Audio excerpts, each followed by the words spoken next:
Welcome back, everyone. Ready for a deep dive into some ancient wisdom that's shockingly relevant today?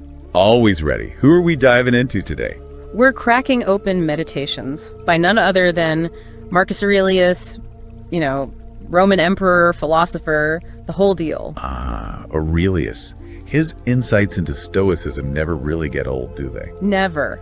And today we're zeroing in on Book 10, passages 4 through 9. We're talking about finding inner peace amidst chaos, something I think we can all relate to. Especially these days, right? Yeah. Sounds like Aurelius is coming in with the timeless wisdom as always. Absolutely, and he doesn't beat around the bush. He starts off with this really vivid comparison of a spider catching a fly and a soldier conquering enemies. Interesting. Definitely not your typical start to a self-help book. What's he getting at with that? It's all about perspective. In passage 10, Aurelius uses this analogy to challenge us to really examine what we consider worthy of pride. So the spider's all proud of its web-weaving skills, but in the grand scheme of things. Exactly. It's a pretty insignificant victory. And Aurelius is suggesting that maybe those military victories, even against fierce warriors like the Sarmatians, are kind of the same way. Meaning, all that glory is fleeting. It fades. Yeah. So what's the point of chasing it so hard? Right. He's prompting us to ask ourselves what truly deserves our time and attention, especially in a world that's constantly trying to distract us. What really matters. Which brings us to the heart of Stoicism, right? Focusing on what we can control. Absolutely. And that's where passage 11 comes in. Aurelius talks about finding a way and method of contemplation to understand how everything is connected and in constant change. He's laying the groundwork for how we actually achieve that inner peace. It's about mindfulness, but maybe with a Stoic twist. Right. It's about more than just noticing your breath. It's about consciously observing how everything is in flux, always changing. And when you really grasp that, it changes how you react to things, doesn't it? Exactly. By accepting that change is just part of life, we build up that resilience muscle. We're less thrown off by the unexpected. Which Aurelius would call magnanimity, right? That ability to stay steady, even when things get tough. Totally. And that ties into passage 12, where he describes someone so focused on living righteously that external judgments just don't faze them. Easier said than done, am I right? Especially with social media and all that. Everyone's a critic these days. Totally. But that's the goal, isn't it? To get to a place where we're not constantly seeking validation from the outside world. Absolutely. So how do we apply that in real life? What does Aurelius suggest? It comes back to focusing on what we can control. We can't control external events or what other people think. But we can control our own actions, our own responses. Exactly. And Aurelius takes it a step further, suggesting that by aligning ourselves with what he calls the common nature, we find true freedom. Freedom from that constant need for approval, the fear of judgment. It's a different kind of freedom, isn't it? Totally. It's about finding that inner peace that comes from living in accordance with our own values, which, let's be honest, is a lot easier said than done, especially in today's world with all its anxieties and pressures. And speaking of anxieties, Aurelius has some surprisingly relevant thoughts on that in passage 13. He talks about that feeling of suspicion, of always waiting for the other shoe to drop. It's like that background hum of worry that follows us around, right? Always anticipating the worst. And his advice. He urges us to stop dwelling on those what-ifs and to get proactive. So, less doom scrolling, more problem solving. You got it. Identify the problem, get the information you need, and then take action based on reason. Don't let those anxieties paralyze you. Easier said than done for those of us who tend to overthink things, but it's a good reminder that we have more agency than we often realize. Absolutely. We're not just helpless passengers along for the ride. Exactly. And then in passage 14, Aurelius throws us this curveball. What is slow and yet quick, merry and yet grave? Oh, he's pulling out the philosophical riddles now, is he? It's like something out of the Plato dialogue. Give it to me. What's the answer? He that in all things doth follow reason for his guide. Aurelius is giving us a major key here, right? He's saying that reason can help us navigate the ups and downs of life. Yeah, and he's not saying we should be like robots, right? It's not about ignoring our emotions, but it's more like finding that balance between our head and heart. Exactly. It's like he's saying use reason as that sort of guiding principle when you're making decisions, when you're facing challenges, and especially when you're trying to cultivate a life that has meaning. I like how you put that, cultivating a life that has meaning, because it's not just about racking up achievements, it's deeper than that. It's like reason is that connecting thread through all of this, right? From choosing our battles to to facing our anxieties head on. Ooh, I like that. Yeah, it's about weaving reason into everything we do, not just like the intellectual stuff, but like you said, facing those anxieties. Totally. And that kind of brings us back to this idea of inner peace amidst the chaos, right? Which feels like a major theme here in Book 10. For sure. And that takes us to passage 15, where Aurelius drops this thought bomb on us. He says, start your day by asking yourself this question. Does it really matter if I'm the one who does the right thing or if someone else does it? Whoa, okay. Now that is a question that really makes you think. It's like he's going straight for the ego with that one. Right. Aurelius is pointing out that true virtue, that deep inner peace, it doesn't come from wanting credit. It comes from doing the right thing simply because it's the right thing to do. It's a pretty humbling thought when you really let it sink in, to let go of that need to be seen as good and instead just focus on embodying those virtues. Yeah, it's like real change starts from within, not from external validation. Exactly. It's all about aligning your actions with your values, even when nobody's watching. Which, let's be real, is way harder than it sounds. Especially these days, with social media and everyone's trying to reject a certain image. It's easy to get caught up in appearances. Oh, totally. But that's what makes Aurelius so relevant. I mean, his insights give us this framework for navigating life, no matter what our circumstances are. Yeah, it's like he's offering us this timeless wisdom for finding that inner compass. That sense of purpose and direction that cuts through all the noise. Yes. That's something we all crave, right? That inner peace that comes from knowing you're living in alignment with your values. Absolutely. It makes you wonder what a modern day Meditations by Marcus Aurelius would look like.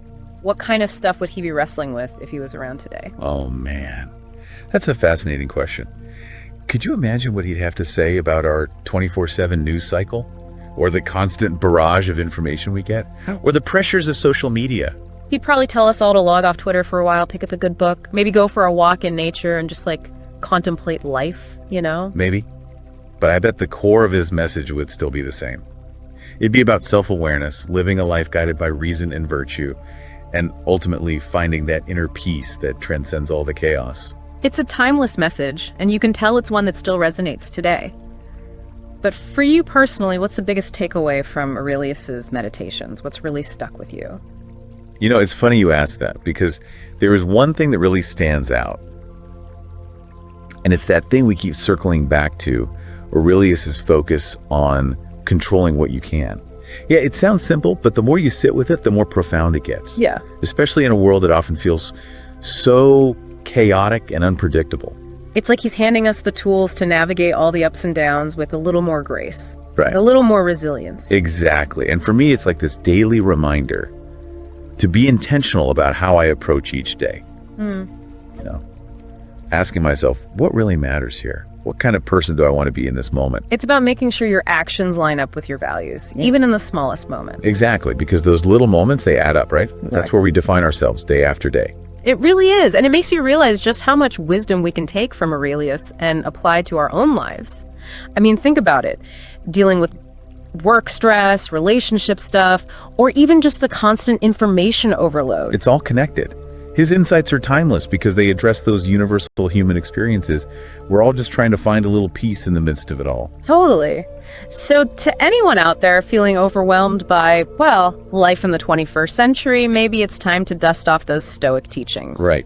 Some wisdom never goes out of style. Couldn't agree more. Well, on that note, I think we've given everyone plenty to chew on for today. Indeed. Time for a little contemplation, maybe? Revisit those passages, see what speaks to you. Love it. Until next time, everyone, keep exploring, keep asking those big questions, and keep seeking out wisdom. In the verse. Stoic mindset, let the lessons disperse. All cruelty springs from weakness, that's the start. In the face of strength, let the passion impart. Enjoy present pleasures with a foresight gaze. Balance the now, don't let the future waste. Yeah, he who is brave is free. In courage we find the shackles of fear we leave behind. Cynical flow, virtue gain profound. Stoicism, deep wisdom all around. Stoic vibes in every line. In the quotes of life, let the lessons shine.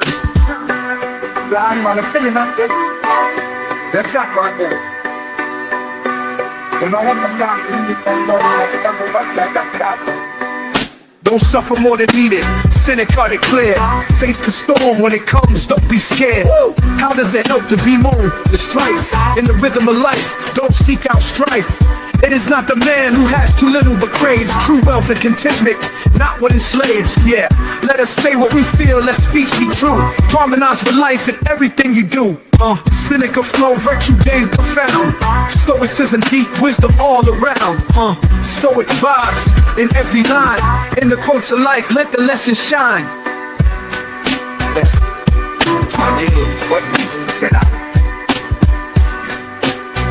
Profound truth. In the passage of time, find the fountain of youth. While we wait for life, life passes by. Seize the moment, spread your wings, let your spirit fly.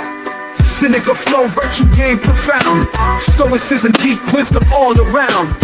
Stoic vibes in every line. In the quotes of life, let the lesson shine. Luck is what happens when preparation meets opportunity. Seneca dropping gems, unlocking unity. The greatest blessings within us and within our reach. Content with the lot, lessons of wisdom preach.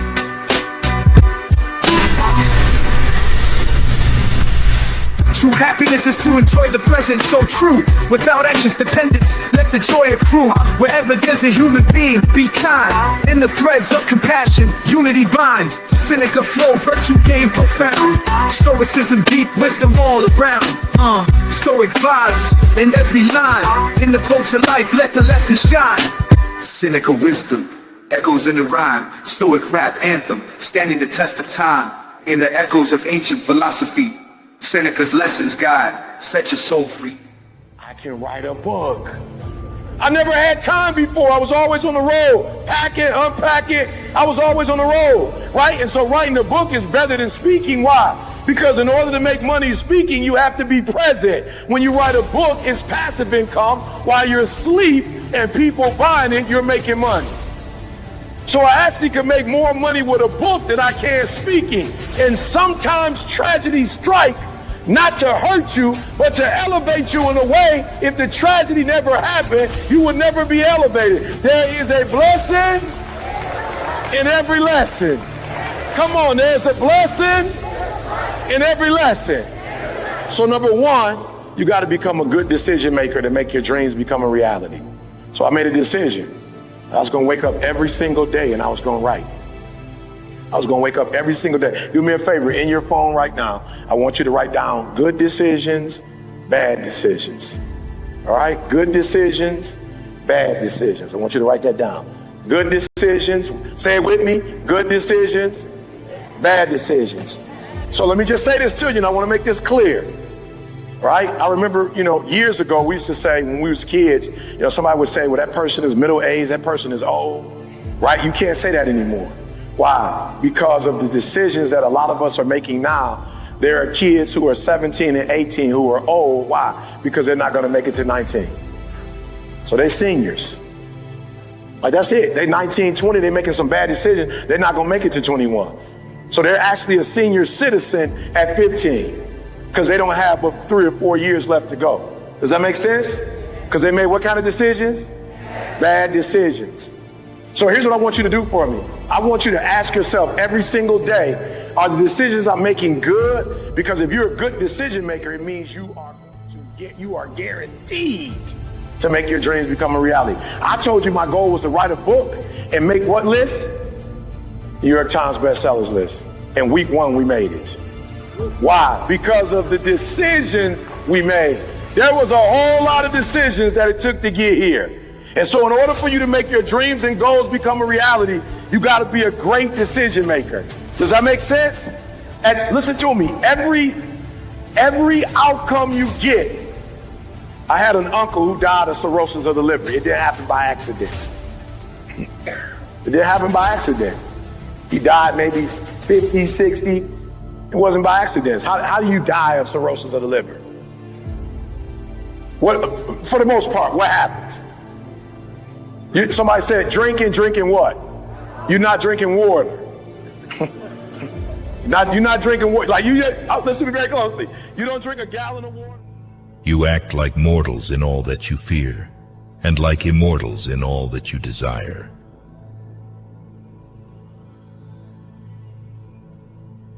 Act as if you were already happy, and that will tend to make you happy.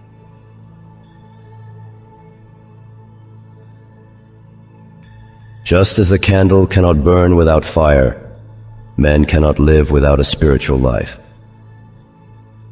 Buddha.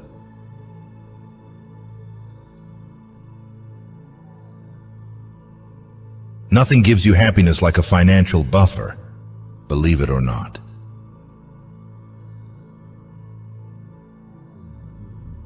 It is not our abilities that show what we truly are. It is our choices.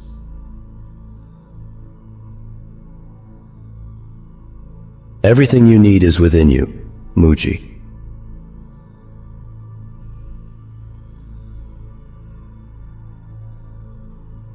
Contract thy whole life to the measure and proportion of one single action. And if in every particular action thou dost perform what is fitting to the utmost of thy power, let it suffice thee. And who can hinder thee, but that thou mayest perform what is fitting? But there may be some outward let and impediment. Not any that can hinder thee, but that whatsoever thou dost, thou may do it, justly, temperately, and with the praise of God. Yea, but there may be somewhat, whereby some operation or other of thine may be hindered, and then with that very thing that doth hinder, thou mayest he well pleased, and so by this gentle and equanimous conversion of thy mind unto that which may be, instead of that which at first thou didst intend, in the room of that former action there succeedeth another, which agrees as well with this contraction of thy life that we now speak of. Never ever be without. I grant you that your gifts will take you places that will literally amaze you. I grant you that if you begin to work to develop your gifts, you'll develop a strong sense of happiness. You'll get a larger vision of yourself, because part of beginning to get a larger vision of yourself, all of us need some area of our lives where we can have a feeling of competence. That people know when they think about this area, that's something you do. That you eat and sleep that, and that you do that, and people know it, and you know it, and you know that you know this. If you don't know anything else, you know this. Can you tell I know what I'm doing? Oh, hello. You know this. So you've got to work on it. When other folk are having a good time, you've got to have the strength of character to concentrate, to read, to digest information. If you decide in any particular area that you're concerned about, to make a conscious, deliberate, determined effort to read one book a month in that area, in 5 years, you'll be among the top 5% experts in the world. I read a minimum of 2 books a week. The average American reads only 1 book a year. If you decide that area that you love, that you are going to master that particular area, in this era of accelerated change, overwhelming complexity, and tremendous competition, as you begin to develop and expand your skills and your talents and your vision of yourself, you will always be in control of your destiny. The next thing is, whatever it is that you want to do, you want to do it massively. Live in reality as it is, not as you wish it was.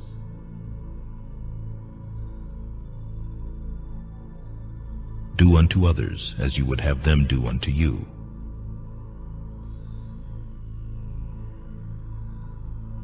Do what you can with what you have, where you are.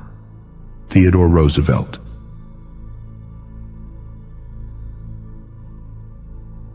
It is in the treatment of trifles that a person shows what they are.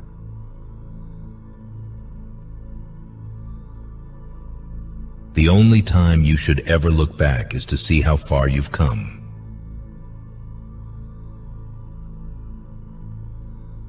A person who thinks all the time has nothing to think about except thoughts.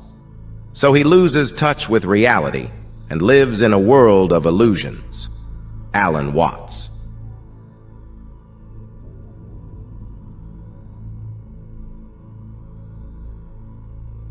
Of Alexander the Platonic, not often nor without great necessity to say, or to write to any man in a letter, I am not at leisure, nor in this manner still to put off those duties which we owe to our friends and acquaintances, to everyone in his kind, under pretense of urgent affairs. Envisioning is that they're not going to be here. They're going to clock out like you're going to die. And guess what? We all had occasions when we confronted our fears, we had to do something we felt uncomfortable with, we didn't want to do it, and we did not die.